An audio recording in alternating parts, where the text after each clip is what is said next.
Ada lebih 160,000 panggilan palsu jejas kan tindak balas kecemasan. Ini juga macam satu lagi orang tua kan, macam contohnya perbankan digital.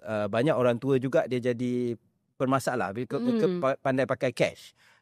Sama lah macam isu ni. Tapi isu ni lebih mendesak sebab dia melibatkan soal hidup dan mati. Betul.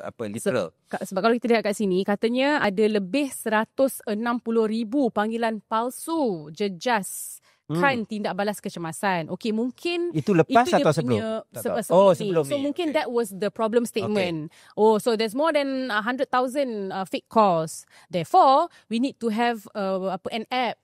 Tapi at the end of the day, susah lah kan, sebab dia kononnya app ni dia combine semua 5 agensi.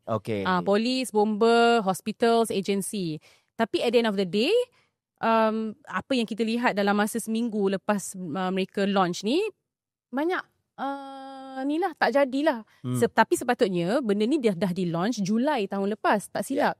So sepatutnya you dah melepasi tempoh try and error setahun, sebab dalam report tu dia kata setahun dia nak buat try and error. So sebenarnya dah selesai dah lah, dah Julai dah mah. Betul. So sepatutnya ini you dah memang dah firm, memang dah ni lah.